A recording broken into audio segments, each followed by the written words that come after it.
Platte City woman's been fighting to get her house back for 3 years from the man who stole it from her. So this is bizarre, but it's an all too common problem that most homeowners don't even realize can happen to them. Fox 4 problem solver Linda Wager explains. Kathy McKay has been trying to sell her house for 3 years. I say it's move-in ready, technically. But McKay can't sell because she's the victim of fraud. A fake lien, a lien her neighbor filed claiming he actually owns the house. This has been a nightmare. In Missouri, as in most states, you can file a lien on someone's property without producing any proof.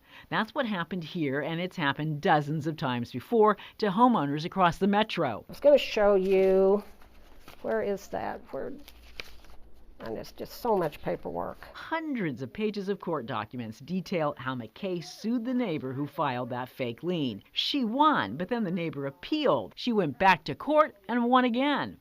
Thinking her problems were finally behind her, she sold the house to a new family and moved. But the day before that sale was to close, that same neighbor filed another fake lien. So the whole thing has cost me at the very minimum $20,000 between my attorney, utilities, taxes, paying the taxes on the house, insurance on the house, and it's been sitting there empty for 3 years. This does keep me up at night. As soon as Platte County Recorder Christopher Wright learned about the latest fake lien, he had it invalidated and reported the man who filed it to the Platte County Sheriff's Department. Platte County's prosecutor charged Gary Michael Pelosa with felony fraud for filing false documents. But the problem with the law is he just didn't show up. There's now a warrant out for Pelosa's arrest, but McKay still can't sell her house because no title company will touch it until Pelosa is found and convicted.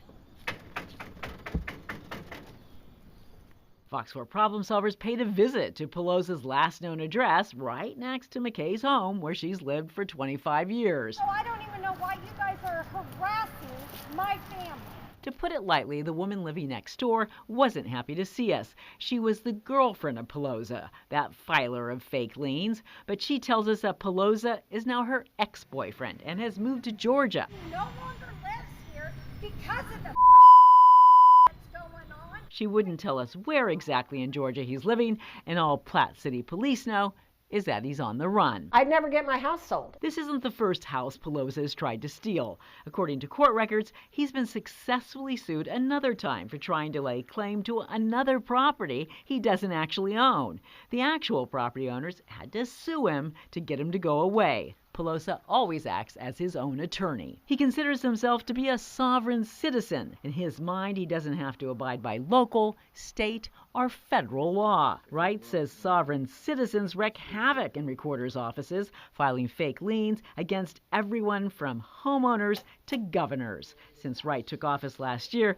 he's made changes to try and stop that. If you come into our office and you are not known to us, He'll ask for your ID. Often that's enough to deter a sovereign citizen from filing bogus paperwork. But there's only so much Wright's office can do. I'm not a prosecuting agency, I'm not law enforcement. He says laws need to be even stricter to prevent people like Pelosa from ruining the lives of people like Kathy McKay. This could go on for the rest of my life. This is a problem that could use the help of the Missouri Attorney General's office. But when McKay asked him, the Attorney General said there was nothing he could do.